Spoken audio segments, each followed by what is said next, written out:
Hello, everyone, and welcome to our July Alumni Lunch and Learn for the L. Douglas Wilder School of Government and Public Affairs here at Virginia Commonwealth University. My name is James Wazalewski, and I'm the Director of Development Alumni Relations at the school. I am very pleased to have Mr. Michael Paul Williams here for a presentation to discuss Beyond the Monuments with our group and all of our participants. And thank you so much for joining us today. We're pleased for you to take time out of your schedules to join us for this conversation. And at this time, I would like to turn the session over to a professor at the school, as well as the Dean of the L. Douglas Wilder School of Government and Public Affairs, Dr. Susan Gooden. Dr. Gooden? Thank you so much, James, and welcome everyone. We're delighted that you've decided to join us today. As you know, this is our second virtual alumni lunch and learn event, and we're very excited about this series that's part of the Wilder School. One of the things that's happened with this pandemic is that there are some silver linings here, and we have more than 11,000 alumni of the Wilder School. And one of the things that we're able to do through this virtual series is to reach out and to engage more of our alumni, as we can tell by the almost 200 alumni who are in attendance today. So today's speaker, Mr. Michael Paul Williams, I know is going to provide a very insightful presentation for us. I look forward to hearing from him and from hearing your questions as well. And I would also just say at any time throughout the presentation, if you have ideas or speaker suggestions for future alumni lunch and learn session topics, please put them in there. We'd love to have your ideas and thoughts, because we want this speaker series to be meaningful to you. So at this time, I'd like to introduce Dr. Nakeina Douglas-Glenn, who is the director of the Gracie Harris Leadership Institute and a faculty member in the Wilder School, who will moderate today's session. Dr. Douglas-Glenn. Thank you, Susan. Greetings and thank you to everyone for joining us today. I'm delighted to partner with the Wilder School for today's Alumni Virtual Lunch and Learn. Before I introduce today's guest, I'd like to take care of a few housekeeping issues or reminders. Today's session will be recorded, and attendees will receive a link via email after today's session, and our session will also be accessible on the Wilder School's YouTube page. Following our guest presentation today, we will open the floor up for questions. Please use the Q&A feature or the chat feature located at the bottom of your window to ask questions of our guest speaker. Now for our feature. I would like to introduce you to our guest today, Mr. Michael Paul Williams, columnist for the Richmond Times-Dispatch. Our title for today's session is Beyond the Monuments, Crafting a Model for a Post-Racist Richmond. Michael Paul Williams is a columnist for the Richmond Times-Dispatch, the daily newspaper of Virginia's capital. His column runs twice a week on the RTD Opinions page, and his take on the doings of local government, matters of social justice, and how the unresolved issues of race, poverty, and the past continue to inform and afflict Richmond. He is a Richmond native and a graduate of Hermitage High School, Virginia Union University, and Northwestern University. Since 1982, he has been on the staff of the Times-Dispatch and has been writing columns since 1992. Please join me in welcoming our guest today, Mr. Michael Paul Williams. Thank you for joining us. Thank you for having me. You're welcome. I will never get used to this. It's okay. Get comfortable. Do the applause track. Okay. Again, thank you for having me. A bit intimidating speaking to a group. Everyone here is way smarter than me. I'm a mid-sized city newspaper columnist. I got opinions. They're informed opinions. I will do my best to make something of these informed opinions and leave you with something here today. First, if you don't walk away with anything today, I want you to walk away with this. Those Confederate monuments that we are in the process of dismantling are not mere symbols of white supremacy. They were designed as a system of white supremacy. We can't forget that. And more on that later. But it's untenable to cling to them while attempting to dismantle the systems of white supremacy that are afflicting this town. A little background, you can tell by my start date at the Times-Dispatch that I am old. So I'm going to take it back a little bit. I was born and raised in Richmond in the shadow of Byrd Park at a time when Richmond was still very much segregated. Through 6th grade, I attended parochial schools in the Fan District and later in the Museum District. In my neighborhood, I can recall the first trickle of students who were enrolling in Thomas Jefferson High School and John Marshall High School rather than Maggie Walker, which was the city's historically Black high school, along with Armstrong. And it was a big deal. I didn't totally understand it as a kid, but there was a lot of excitement. Monument Avenue in my childhood was a street to be crossed on the way to another destination, be it the North Side or, in my childhood, the Sears and Roebuck store. Probably a few of you can recall that big sand-colored building on Broad Street near the Whole Foods was once a Sears and Roebuck. And that's the way we would get there. We'd go up Allen Avenue and through Lee Circle. I can't recall any time in my childhood and even into my adulthood where Monument Avenue was a place where I spent any time. There was no 10K race back then, no UCROP's 10K. If there was an Easter parade, it was not one that was frequented by Black Richmonders, to my knowledge. I didn't attend my first Easter parade until probably my 30s. Until recently, I spent no time on Monument Avenue and at Lee Circle, really. At Lee Circle specifically, I would do the 10K, but no time at Lee Circle beyond my capacity as a professional journalist, trying to explain Richmond's romance with Confederate monuments. It always struck me, Lee Circle did, as kind of an underutilized and foreboding space. I'd see an occasional white sunbather there, but it didn't really make sense to me as a public space. I can honestly say until the Black Lives Matter movement and the protests here that I've never seen Black people in mass spending much leisure time there either.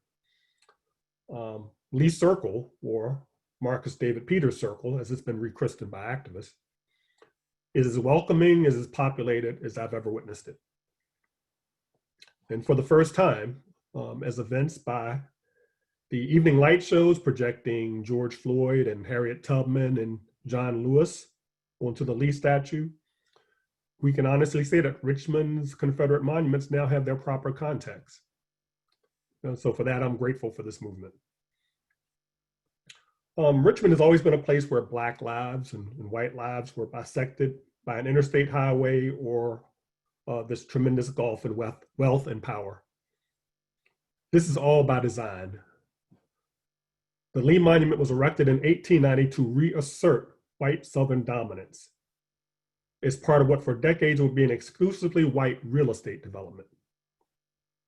Or as Kevin Levin wrote last month in The Atlantic, the Confederate monuments dedicated throughout the South from 1880 to 1930 were never intended to be passive commemorations of a dead past. Rather, they helped do the work of justifying segregation and relegating African Americans to second-class status. Monument Avenue was unique in this regard. While most monuments were added to public spaces, such as courthouse squares, parks, and intersections, Monument Avenue was conceived as part of the initial plans for the development of the city's West End neighborhood, a neighborhood that explicitly barred Black Richmonders. Real estate companies also entice buyers with restrictive covenants that stated, quote, "No lots can ever be sold or rented in Monument Avenue Park to any person of African descent." So these monuments are not history. They cannot even be accurately called symbolic statements. They were designed to be part of the actual infrastructure of white supremacy in Richmond. Richmond would become among the national leaders in establishing racial zoning. This was tested by a Black person and a white person who moved together into a designated white zone, leading to a court challenge.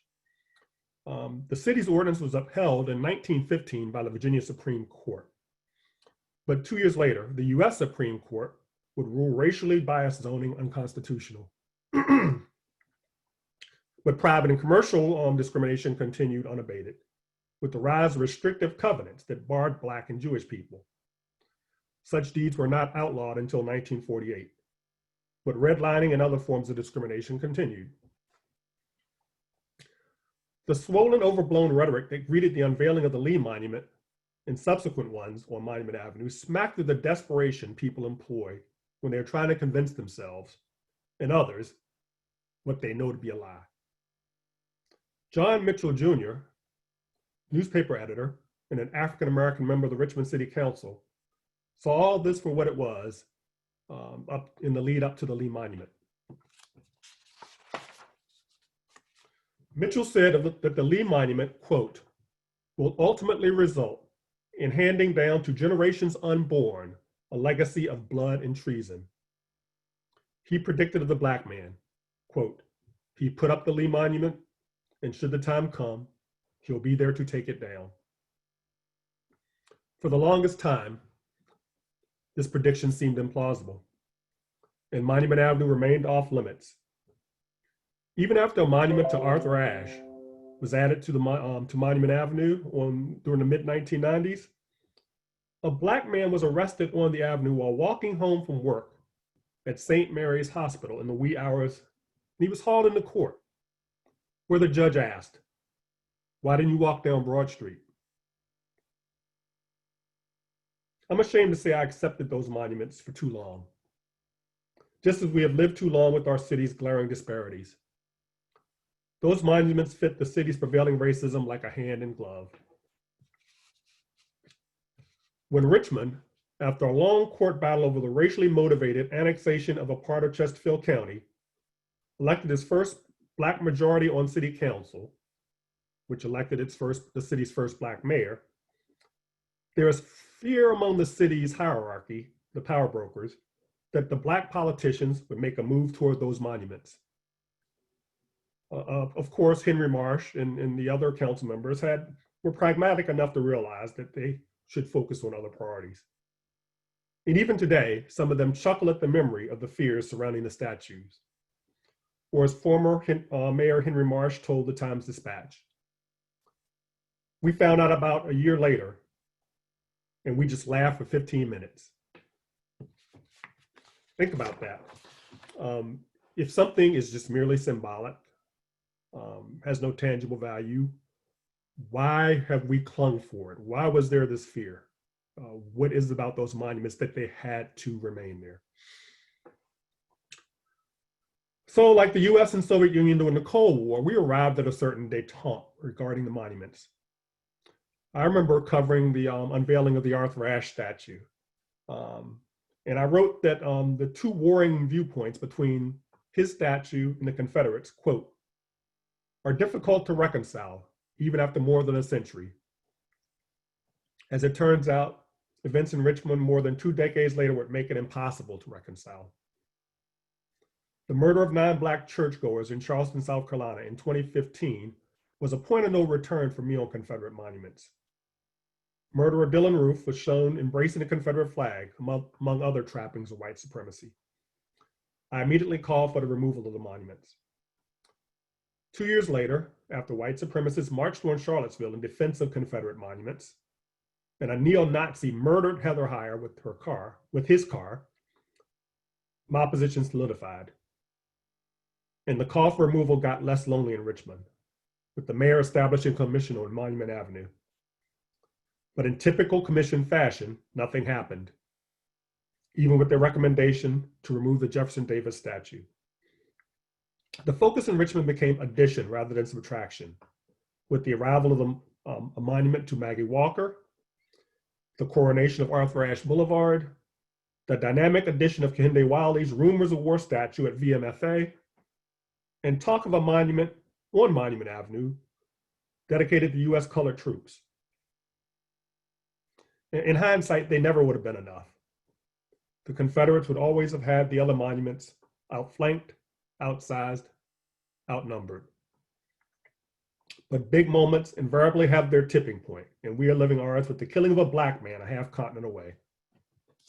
Following the torture of George Floyd at the hands of Minneapolis police, Monument Avenue became a logical epicenter for the Black Lives Matter movement in Richmond. I suspect that demonstrators realized that those monuments were the most obvious metaphor for the disparity between Black and white Richmond, between Richmond and RVA. It's a chasm that's easy for anyone to see if they simply pay attention. It's evident in the crumbling schools with underachieving students from public housing, schools unfit, or public housing that's unfit for human habitation. You can see it when you visit a school like, say, George Wythe. Then you head out to the suburbs and walk through a school like Cosby or Deep Run or Hanover High or Glen Island High School. The difference won't make you wonder if you're in the same city. You'll question whether they are a byproduct of the same country, the same nation. Richmonders would argue the point, but I'd say the maintenance of white supremacy has been the defining feature of this town. How else would you explain the secret backroom deal by white politicians in Richmond in 1970 that resulted in the annexation of 23 square miles of Chesterfield County, unsuitable for economic development, but populated by more than 40,000 white voters at a time when white political power in Richmond hung in the balance? How else do you explain a statewide moratorium on annexation that functions more like a permanent ban that happened to coincide with the emergence of Black political power in Virginia cities? How do we reconcile Virginia's unique independent city status, which effectively walls off cities from their suburban neighbors, perpetuates the racial divide, and leads to repetition, inefficiency, and unhealthy competition between city and suburbs? Charlotte, Mecklenburg, North Carolina, around this same time in the 70s into the 80s, became known as the place where busing worked. A highly respected local leader, Clarence Towns, once told me that Richmond once looked at Charlotte like it looks at Hopewell today. There's more than a kernel of truth in this. Do we dare wonder what Richmond might have become if it hadn't spent those crucial years engaged in so much racial rancor? Or better yet, what it might have become if it didn't insist on defining itself by the lost cause?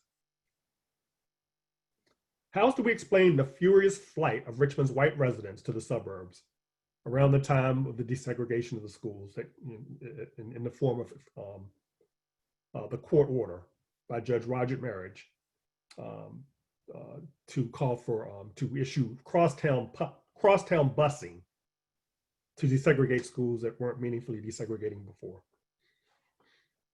How else do you explain the vitriol when, in response to the white flight, Judge Marriage issued a plan for the consolidation of the school districts of Richmond, Chesterfield, and Henrico?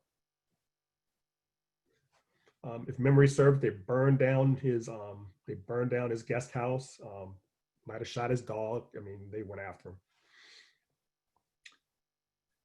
And how do we reconcile that people, including the Richmond newspaper's editorial pages, reacted with similar vitriol when Black elected officials took control of the Richmond City Council? Richmond in the last decade has experienced unprecedented growth.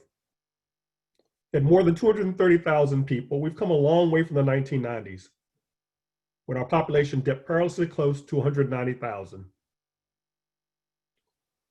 Our dining, arts, music and culture, and Jamesville recreation have garnered national kudos. We've become an extremely livable city for those of us who make a livable wage. But therein lies the rub. The divide between the haves and have-nots in Richmond is acute and manifests itself in some of the largest concentrations of public housing on the East Coast. Our eviction rate is among the highest in the country. And so yes, we have these flattering profiles of our dining scene and our culture and our museums and newspapers like the New York Times and Washington Post, but it was the New York Times but it was the New York Times that ran that piece that shined a light and focused on Richmond and its eviction rate, its high eviction rate, where people go wanting for a place to live for a median of $600, for lack of $600, sometimes as little as $300, people are being evicted. It's utterly appalling. Our school district is naturally unable to afford to meet its needs, in large part because school funding is too reliant on real estate tax revenues. If you're a city with a large number of impoverished people, you're out of luck. Interstate 95 decimated Jackson Ward. Urban renewal leveled the neighborhood of Fulton. Public policy has historically been weaponized against generations of Black Richmonders. The schools have become a conduit to the criminal justice system. Our neighborhoods are gentrifying, changing the face and complexion of Richmond while leaving the city unaffordable to long-time residents. This makeover has coincided with Richmond's growth and growing wealth. There is no money in the pipeline to give public housing the makeover it needs. Affordable housing, as the Navy Hill project demonstrated, is difficult for developers to achieve. The Navy Hill proposal, a typical top-down project in Richmond, was scuttled by a burgeoning activist community that foreshadowed the emergence of the Black Lives Matter movement in Richmond.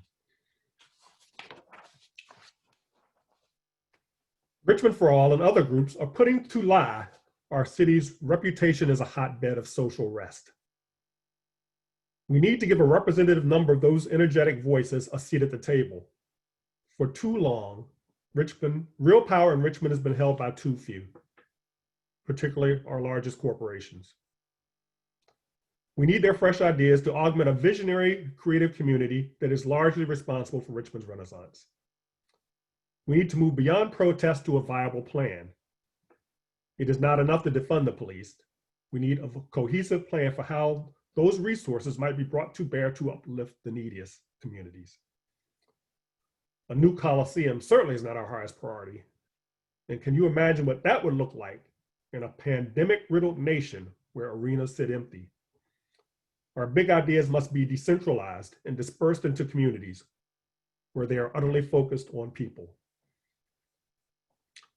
Just as monuments embodied a lost cause, their toppling and removal has given us a renewed hope that Richmond can realize its long untapped potential, stunted by its embrace of a racist past. Their removal represents our public disavowal of what they stand for and how they have come to define us. Getting there will not be easy. Amid this upheaval, coupled with the pandemic, I've never felt such a strange combination of stress, despair, hope, and exhilaration. We're in the midst of what feels like in Richmond a second reconstruction. Perhaps this one will be allowed to take and not be cut off at the knees. For too long, Richmond has sought to define itself by a Parisian boulevard dotted with monuments to white supremacy, while rendering invisible thousands of people. Richmond remains extremely segregated. One need only take a look at the public schools. What would Richmond look like if every family had access to healthy food, a living wage, a decent, affordable home in a safe, healthy neighborhood, access to decent health care, access to a laptop, the internet, and an education that will firmly place them on the ladder to success, a life unfettered by needless encounters with the police and criminal justice system. A city no longer defined by a white supremacist infrastructure designed to keep its Black citizens in their place when they're considered at all. We're removing the false gods to that system. What will it take in resources, commitment, reconfigured priorities, and sacrifice to create all of the above? I have an amorphous and unrealized vision for Monument Avenue, beyond the monuments as a place that embodies justice, equality, unity, and dreams nurtured and realized. Just as its old statues were an homage to a lie and a guidepost for white supremacist inequality, new ones can honestly reflect on our past and point our way to a more equitable future. Thank you. Wow, Mr. Williams, thank you so much for that commentary. As an individual who's not native to Richmond, I think you gave a great account of the historical past of the city, but also bringing those themes into the present day to see how they still relate.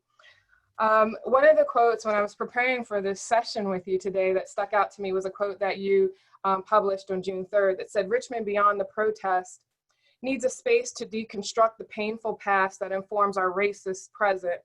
There can be no reconciliation without truth, no peace without justice, and no apology without a concrete plan to make things right. We must implode our structurally damaged institutions and rebuild from that rubble a more perfect place for all. People who've been protective of their privilege must learn to sit in that discomfort required for us to get there." And I think that's what brings us to this space today, is this sort of disruption of that peace for our city.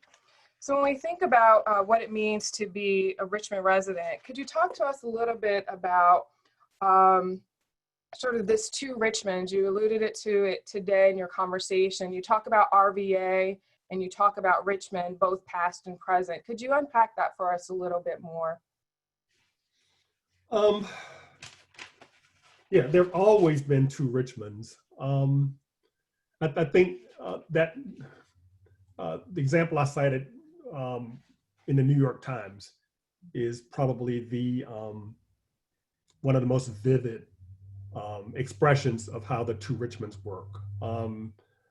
We get all this flattering publicity as a city on the rise because of our restaurants and because the VMFA is an awesome museum and because we actually seem to be making racial progress in the way the Arthur Ashe Boulevard and Rumors of War episodes played out, and the river, and it's a beautiful city and populated increasingly by young, vibrant people who are about that change.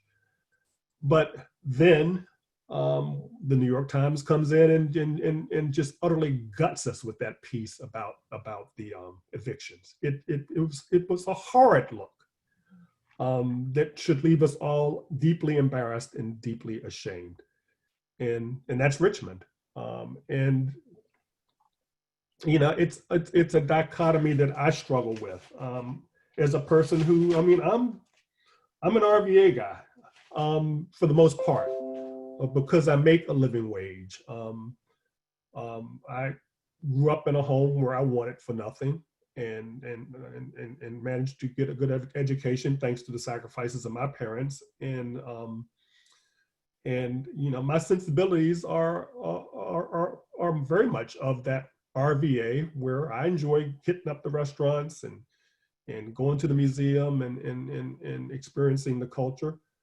But you know, I've also, as a Black man, during COVID, which is in many ways the great equalizer, even as it showcases our disparities, come to realize I'm still very much Richmond. I'm scared to leave the home because I'm a 62-year-old Black man with a comorbidity. So, yeah, until, you know, it's always frustrated me. It's always made my wife and I sad to go to those restaurants, to the cidery, the craft breweries, and see so few of people who look like us. So, you know, it's just real in how we live our everyday lives. We have too many people whose horizons are so limited, who don't see even parts of their own town, much less outside of it. Until we compress that gap between Richmond and RVA, RVA will, to a large extent, be a facade. You know, any place, any city, any state, any nation can only be as great as it's the least of us. Right. Our next question comes from Charles Hartgrove. Charles would like to hear more from you about the history of the stalled efforts of the state government, multiple governors, reform commissions, JLARC studies, et cetera, on reconsidering the annexation moratorium for cities, particularly the General Assembly's most recent decision to push that decision off until 2024.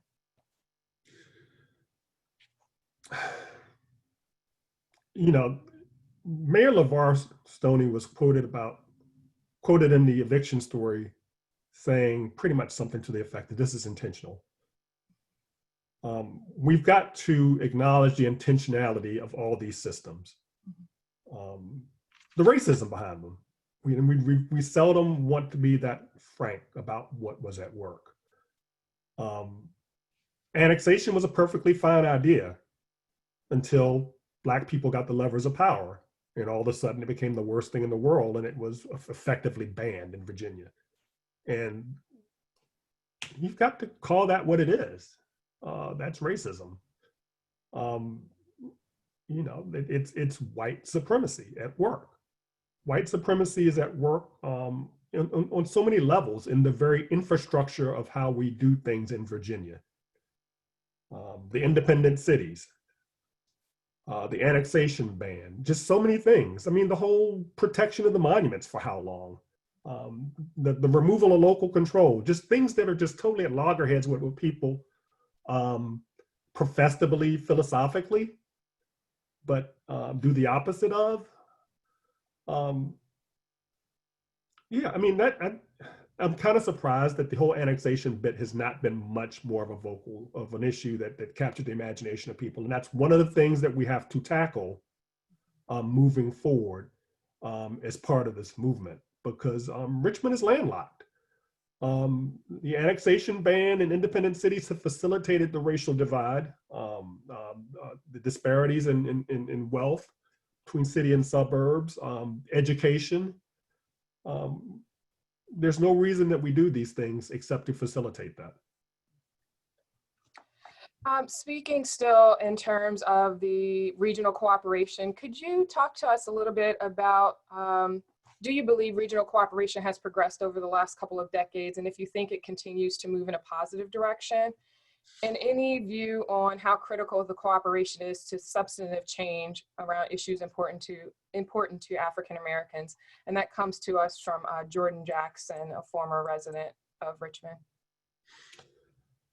You know, people like to talk about regional cooperation and say it's improved, and it improves in ways that are important, but certainly not substantial. Well, important and substantial, but not just little bits at a time, not enough. Henrico made some moves on mass transit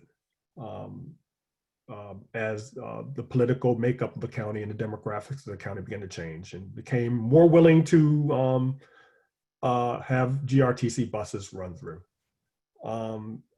Chesterfield is still largely resistant to the idea. We're talking mass transit, buses. I mean, it's race. I mean, you know, we've historically had people say we don't want mass transit because that'll increase crime, as if the criminals ride the bus out to, say, Hanover to steal a television and then get back on the bus. I mean, it's ridiculous. There's not nearly enough regional cooperation in my book. We had a discussion of this overblown development proposed, the Navy Hill development, that I could never endorse. It was a non-starter for me just based on the idea that Richmond taxpayers alone should foot the bill for the Coliseum. It's ridiculous. It's a regional facility. You know, like, we're gonna charge an extra tax for the people from Henrico and Chesterfield and Hanover to go to an event at the new Richmond Arena? No. I mean, but it just shows. I mean, Henrico has more money than it knows what to do with. Yeah, none of that applies post-pandemic, but before the pandemic, you know, Henrico's filthy wealthy. This is a county that refuses to raise its tax rate for decades and still has so much money, but they would not chip in. The suburbs would not chip in for a new Coliseum. So I think one area where they have cooperated is law enforcement, but you know, we probably don't want to bring that up right now. Well, actually, we're gonna switch gears a little bit for our next question. Can you talk to us about, let's see where I want to go. We've got a couple of questions here. First, let me ask this question. There's a lot of media coverage happening right now in Richmond, Virginia.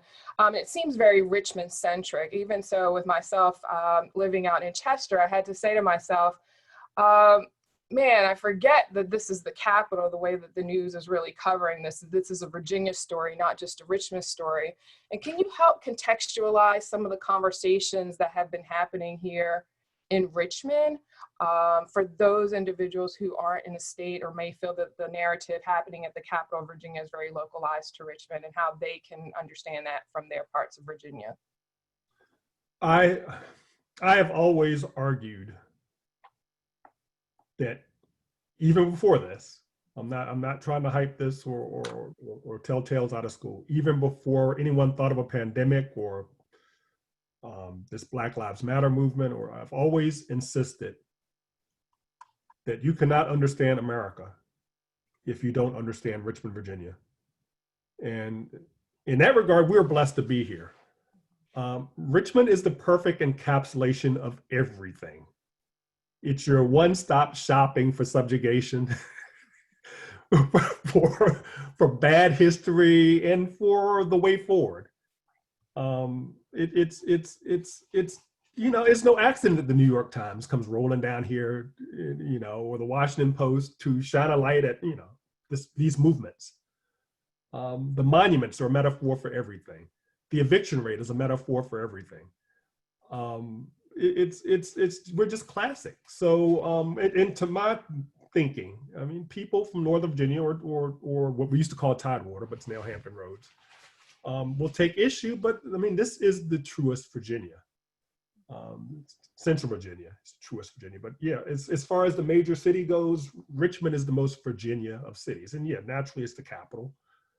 But I mean, I think Northern Virginia is very largely defined by the federal government, by high tech, and Hampton Roads, of course, by the military.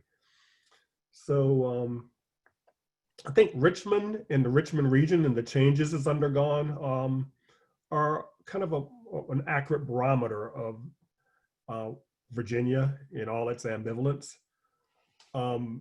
So they should take heart. I think what we're witnessing here can be applied to just how we're broken in so many ways, is how the United States is broken. It's almost like a little micro laboratory for all of the nation's ills.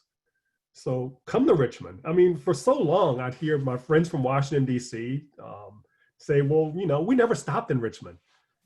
I guess too soon to go to the bathroom for a break or just nothing to move along, nothing to see here. I mean, they were almost proud to say, people who live here now, DC transplants who live here now, and actually, because it's affordable and, the quality of life is better than they thought, but they were like, no, we never stopped in Richmond.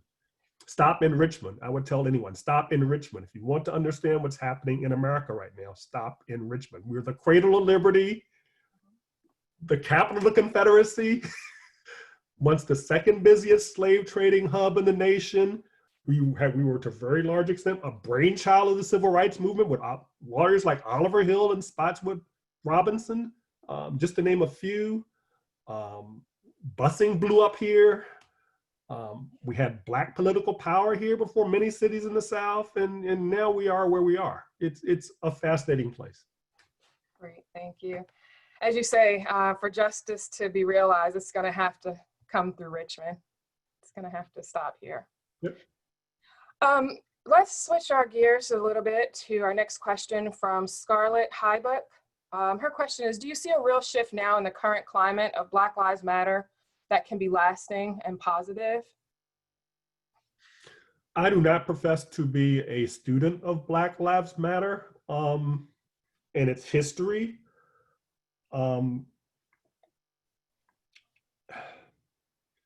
I don't know. I'm processing it on the fly. I mean, they got stuff done. I mean, my little words for, you know, how many years now, including fairly intensely the last 5 years, take them down, you know, and, you know, and they come rolling through, and all of a sudden we, you know, we hardly have any monuments left. So they got stuff done in that regard. And now the hard work begins. You know, people who are students of Black Lives Matter will be better equipped than I am to speak to its demographics. You know, just the spectacle of all these white demonstrators is just left me kind of scratching my head and saying, okay, how did this happen? Where did this come from? And that's a different kind of dynamic. I think it has had an impact on things. My cynical side says, if police are abusing young white people, it's a whole different ball game that'll move some opinions. You know, if police are pushing down a elderly man on the street and sending him into the hospital with a brain injury, okay, that's what they were talking about. You know, if a guy in Portland walks up to a bunch of stormtrooper goons from the federal government and they just start beating on him with a stick and spraying on him, and, you know, okay, well, this abuse is real. So I don't know. There's still tons I don't know about BLM that I'd love to know. Great. I think one of the things for me that's been interesting about BLM, particularly here in Virginia, when you think about many of our civil rights moments in the past, they have also been started by young people. So when we think about Barbara Johns in Farmville, and we think about the students the sit-ins here in Richmond, they were also all started by young people. Movements are for young people. Yes. I keep telling young people that all the time. I am old. I mean, Martin Luther King was in his 20s when he led the Montgomery bus boycott. Yes. So, you know, they can help steer us, more mature folks. I'd like to call us more mature or seasoned. Well, you need to be out there with them. You're young. Into the direction that we need to go. We've got a couple more minutes, and I want to get this one question. This came from earlier questions I put together, but it's one that's really important to me. When we think about these social movements and we think about intersectionality around social movements, particularly around Black women, and we know that countless Black women have been excluded from the public discourse around racial justice. And so can you talk to us a little bit about why you think it's so difficult for our country to embrace Black women as victims of the state, I put state in parentheses, as victims of violence? And then what can we do to really elevate the experiences of Black women in the movement for racial justice? So, you know, we hear a little bit about Breonna Taylor, we know Sandra Bland, but there are countless other women's names who are on this roster of victimization. And so how can we center Black women's voices in this context as well, as a Black man reporter? That's a deep one, and the answer's deeply unpleasant. It speaks to the intersectionality of sexism and racism. I mean, on one hand, why did it take so long for so many victims, including mostly white victims, to get their day from these sexual predators, you know, who are just now being made to answer for it. So that's it. So there's an invisibility there that transcends race. Having said that, violence against Black women is a normalized condition of America, dating back forever. I don't run in academic circles, but it seems to me we don't hear a whole lot of talk about why you're your color and I'm my color and all sorts of shades in between, from cream to chocolate. Rape. How much have we talked about the mass rape that occurred in this nation?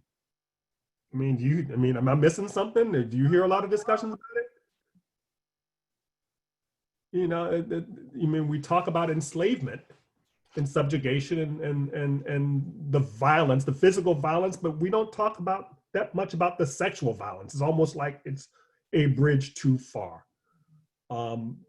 Sexual violence against Black women has been normalized to the point that the nation has been unwilling up to this point to truly discuss it. I mean, what was the piece in the New York Times? Oh my God, it was so good. A couple of weeks ago, what was the headline? You know it? I don't.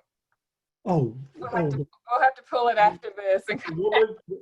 the woman talked about my body is a Confederate monument. Yes. And she talked about the legacy of her family and her light skin and what her light skin. Yes, I know exactly what article you're talking about. I don't know the name of it, but we'll get that for our viewers so they can read that one as well. Oh, it's one of the most moving things I've read this year, if not really ever. And she is a descendant of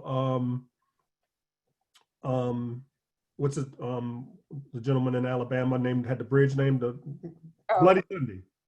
Pettis? Yeah, Edmund Pettis. She's a descendant of Edmund Pettis. She's a Black woman who's a descendant of Edmund Pettis. And she talks about, she just laid it out there. Right.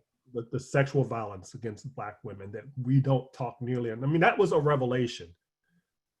We talk about reparations? Okay, repair that. Mm-hmm. I mean, that's got to be part of any discussion we have moving forward, and we need to repair that, the violence visited upon Black women. We do. But all that's a long-winded way of saying that Breonna and all that is just a latter-day manifestation of that. Let's see.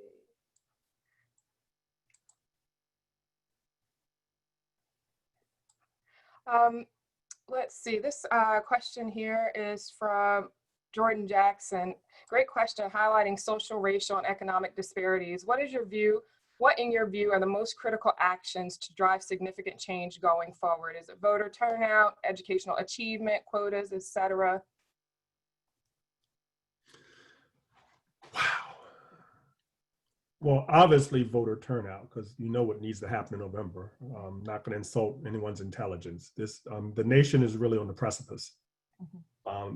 Beyond everything we're dealing with or even discussing now, the nation is at a precipice. And I got to get this in. It's not related. It's been to my tremendous frustration that I am talking to too many young people, progressive young people, who are saying, I can't vote for Biden, or I don't know if I. What in the hell? What in the hell? I'm sorry. I mean, what? No, this isn't, the pursuit. This is no time for the pursuit of perfect.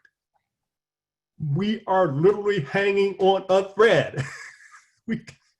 This is an emergency. The alarms are sounding. You can deal with that later, but this is an emergency. I guess to the question, I would say everything is on the everything needs to be on the table.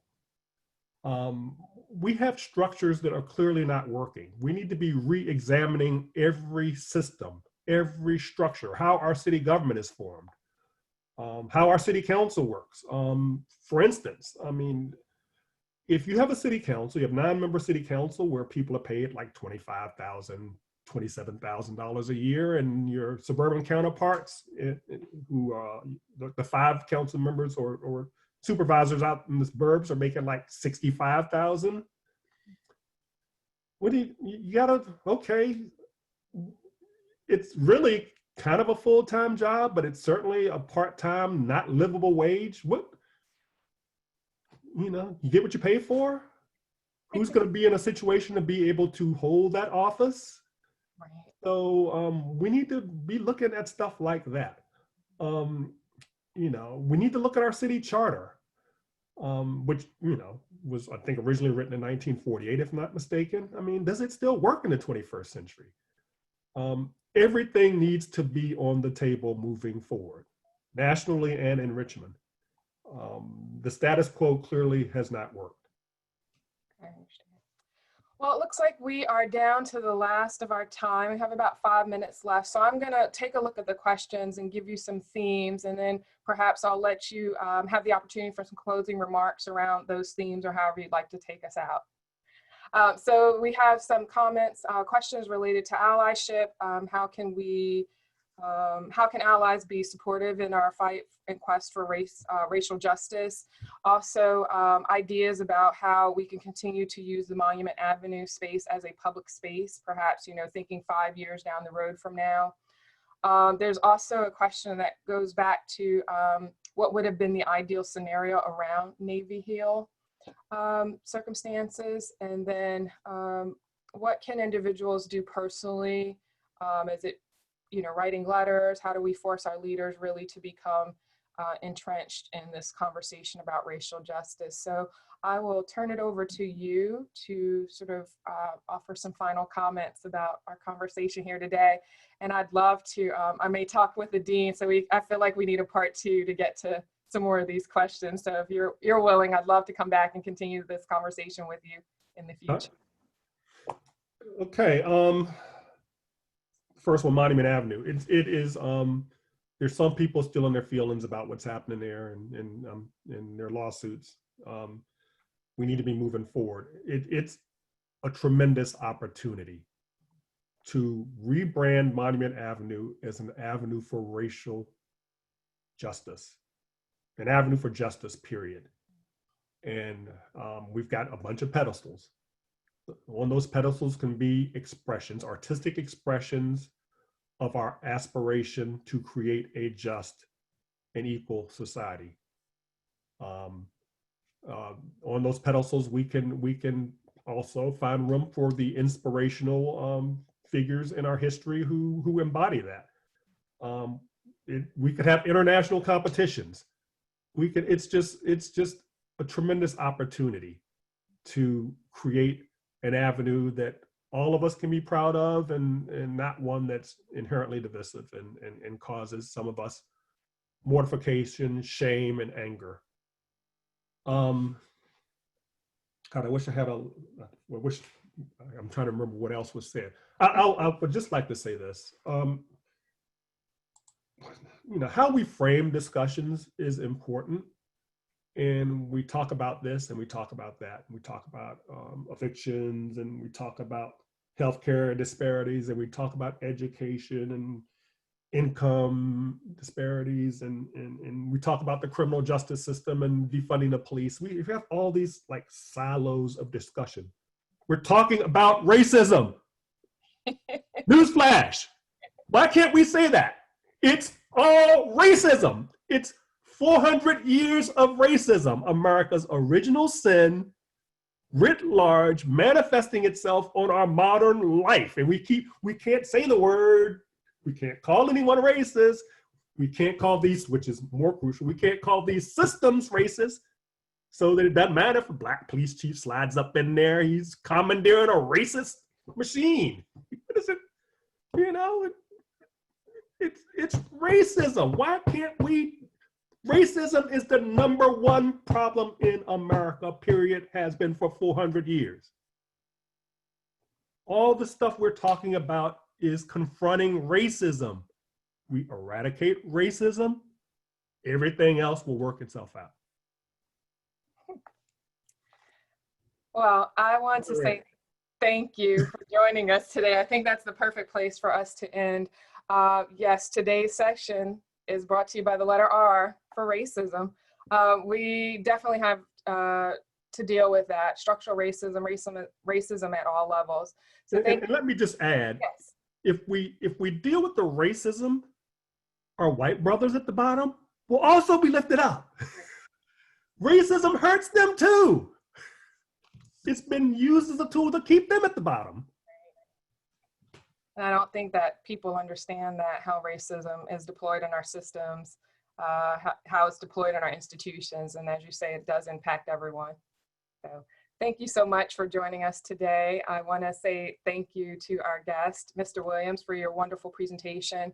And thank you to our participants for joining us this afternoon.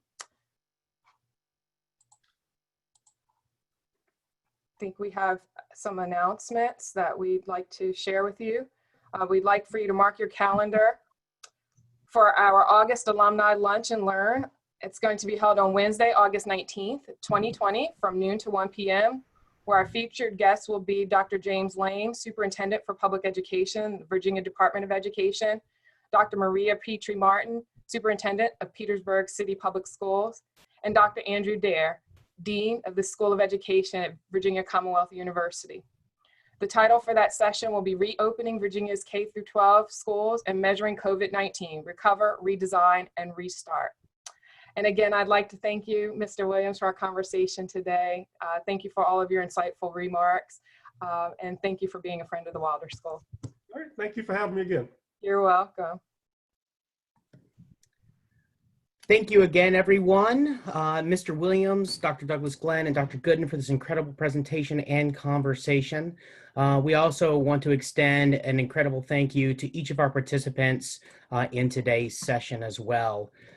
It was quite an extraordinary conversation, and I was very happy to listen to everything that was said. So thank you so much for your comments and your perspective on the topic. I do want to encourage our participants, when you close this session out, there will be a survey. I encourage you to participate with that survey for some feedback, as well as suggestions for upcoming sessions for our future Wilder School Alumni Lunch and Learns. Thank you again, everyone, and we hope you have a wonderful day, and we'll see you on August the 19th.